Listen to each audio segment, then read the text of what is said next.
Developing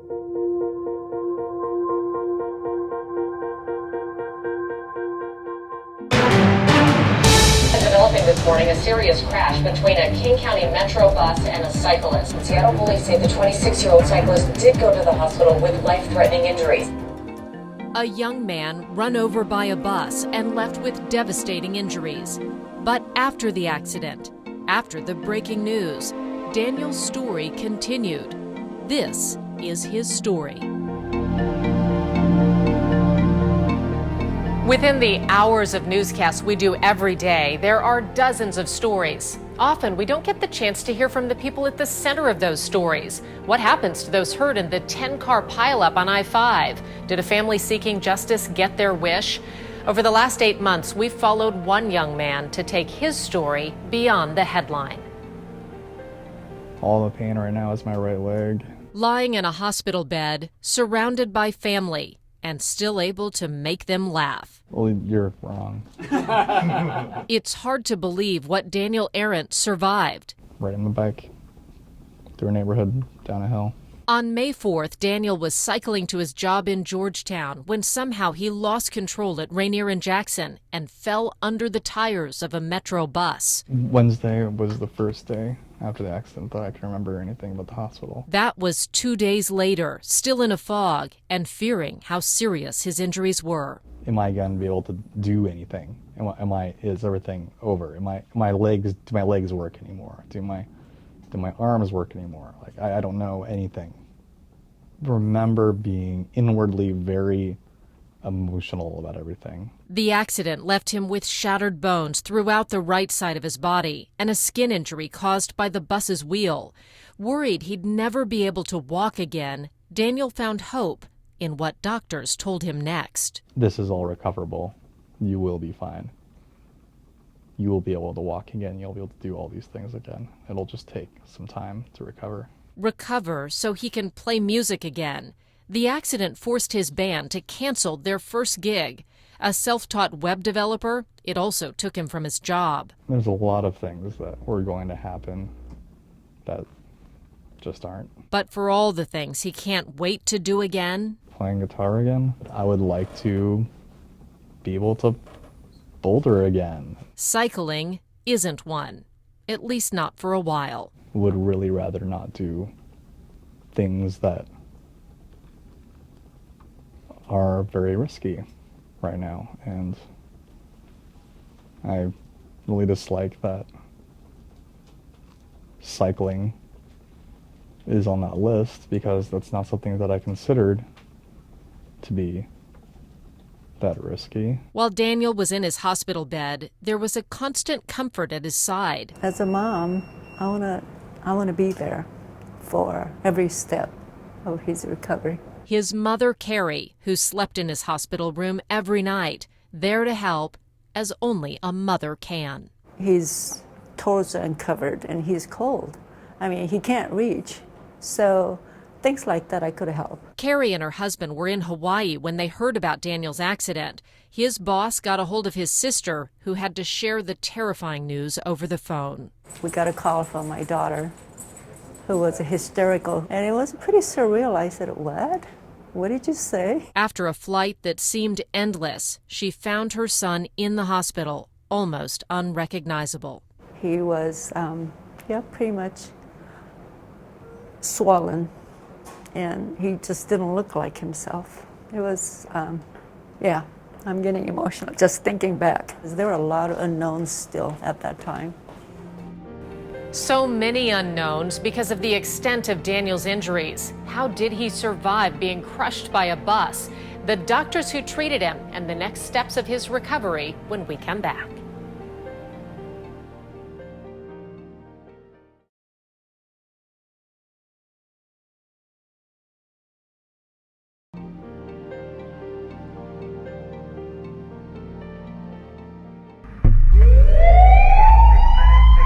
I literally had no idea what was going on. I was just in a white room and I was lying down and I couldn't move the lower half of my body, and I was on a lot of pain medication. so I don't really know what was going on. He arrived in a relatively unstable condition. He was in shock. Dr. Reza Firuzabadi is an orthopedic trauma surgeon at Harborview Medical Center. His specialty brings him patients with complex injuries every day, including Daniel Arendt. When he first arrived, he needed to have some of his blood vessels in his pelvis embolized to stop the bleeding, and this can be a life-saving measure. He also had an ankle fracture. He had what appeared to be a knee dislocation with multiple ligaments that were injured around his knee joint. He also had a significant soft tissue injuries, and I was worried that he could potentially have a higher rate of having an infection. But Daniel found himself in the right place. There's a long legacy of treating trauma patients at this hospital. And we're the only level 1 trauma center for roughly a quarter of the U.S. landmass. And we get patients from all over, and all sorts of different patients. I knew that we had the surgeons that were specialized in each area to help him recover. When Daniel first arrived, his pelvis looked like that. And so what we had to do was bring the pelvis back together, both in the front and the back. He's fortunate that he didn't have significant chest injury, abdominal injury, or a traumatic brain injury. His mother was very concerned, but I knew that he had a solid patient advocate. She was with him the whole time, and she was very involved with his care. She was so cool. It is not easy to be cool when your son is getting operated on, like, all the time. I think that kind of reflects in him. Okay, that's where you got it. You got it from your mom.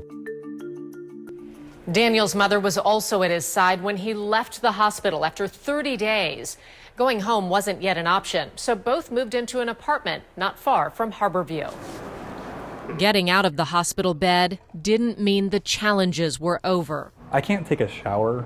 Like, I can't walk. I can't sleep on my side.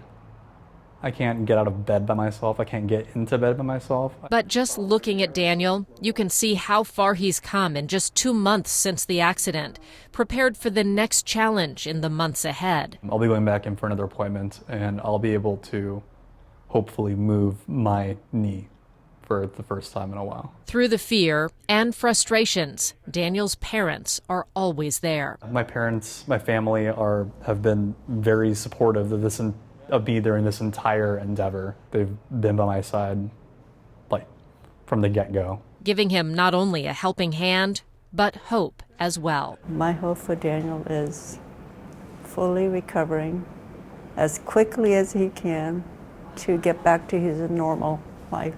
A determination echoed by Daniel that this won't hold him back. I don't see the alternative there. Like, I'm going to get back to what I was doing before this, hopefully with a vengeance. And getting back to his life meant the help of doctors, lots of doctors. Daniel's calendar filled up with appointments with all kinds of specialists, each one bringing him closer to his goal, to step out of his wheelchair. Clear blue skies, record-breaking heat, a summer to spend outdoors. But many days found Daniel Arendt's indoors with doctors. Can I help you lift this, or can Totally. you do that on your own? No, I can't do it on my own. Okay. Or can I? No, I can't do it. Go to your happy place. On this June afternoon, Daniel is seeing his knee specialist, Dr. Bruce Twaddle at UW Medicine. Can you try bending your knee for me and see how that feels? Oh my gosh. It's been 2 months and 7 surgeries since the accident. The scars are still visible. My leg looks like a war zone. As are the frustration. And it feels like I can't move it past here. And determination. I would really like to walk. But Daniel still needs time before the next step, getting out of the wheelchair and onto crutches. Are you as excited as I am? Really excited. Now, late July, physical therapy continues. So start straight. 5 weeks ago, I thought I was going to be on crutches. And then they told me I had 6 more weeks in a chair. The wheelchair is wearing on Daniel, the limitations it brings. Regardless whether your friends don't want to think of you as a burden, sometimes you think of yourself as one, and that's frustrating. 79 days and counting since he's been on his feet. Even getting there with the help of a crutch is enough to get him excited. I'm really excited for the illusion of standing up, because I haven't even done that in, 3 months? When Daniel looks back at the appointments, the doctors, nurses, and specialists, the poking, prodding, and stretching, he has a great appreciation for those who spend their lives helping others regain theirs. And I'm very thankful for all the doctors that helped me, that literally made me better, put me back together. And they see this stuff all the time. I saw it, thankfully, briefly. The nurses are so nice. Nurses are awesome. They'll talk to you about the experiences they have had and the experiences you're going through and help you better understand that things are going to continue and things will be fine. A lot of the experience of being in the hospital was very much helping me realize that I was still here, still a human being. As Daniel's recovery continued, we started looking into the cause of his accident and the risk other cyclists say is just another tragedy waiting to happen. Their demands for answers and the city's response next.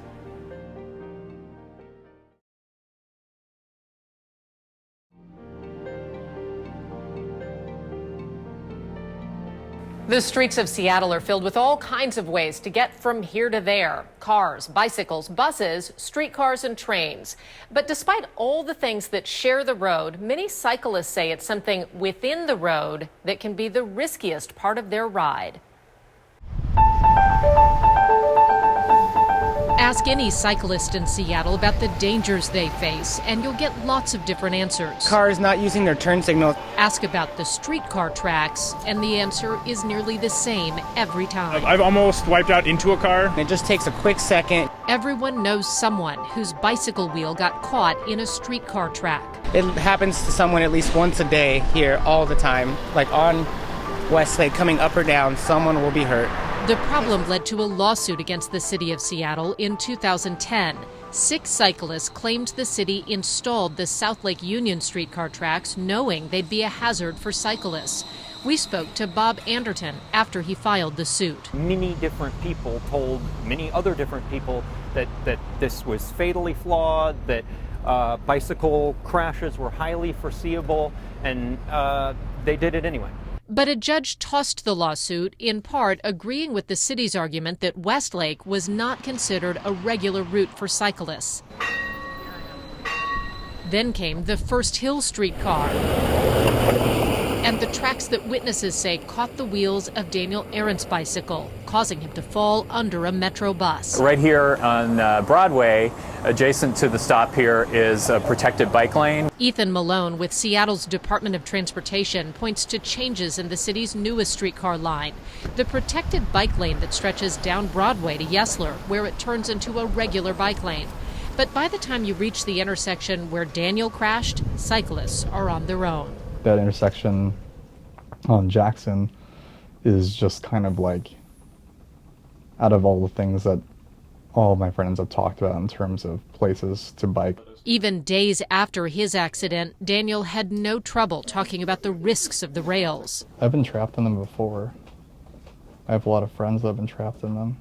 You can see how cyclists end up riding over the tracks on Jackson in this diagram from the police report from his accident. There have been a couple of places where people have fallen on the tracks even though they were at a good angle, but it was maybe a wet and slippery night. So the city has focused on safety outreach, community meetings, flyers in multiple languages telling cyclists how to ride. It's really important to cross the tracks at as close to a 90-degree angle as you can. And potential changes around certain intersections, like Rainier and Jackson. Do we need more lighting? Do we need some more warning signage? So we're definitely still looking for if there's any areas where we need to make further improvements. But what about the tracks themselves? Around the world, different communities have different answers. Many European cities follow the international best practices for streetcars. As pointed out in a 2008 study, that includes spatial separation of the cycle track from the tram, center running tracks and platforms, clear pavement markings, and near perpendicular track crossing angles. Flangeways are another alternative. Rubber filler within the track, so no matter what angle a cyclist crosses, there's no room for the wheel to get stuck. Malone says Seattle considered it, but never tried it, believing the filler could create more problems. That steel wheel is going to wear down that rubber flangeway to the point where it could actually become a hazard itself or creates a false sense of security. In North America, there are several communities facing the same issues. Portland, Tucson, San Francisco, Toronto, Washington, D.C., Philadelphia, all face similar issues. Cities like Seattle that continue to need more mass transit, but those who share the road on two wheels want to make sure they don't pay the price. Still ahead. It was just kind of really, really bizarre to realize that I could stand up again. Now, 8 months after the accident, Daniel looks back as he takes the next steps towards a normal life.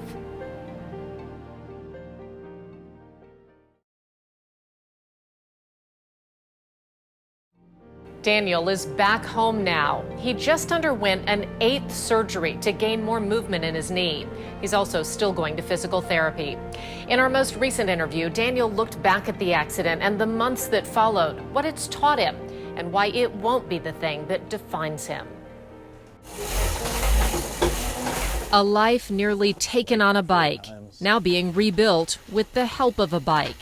This is Daniel Arendt's today.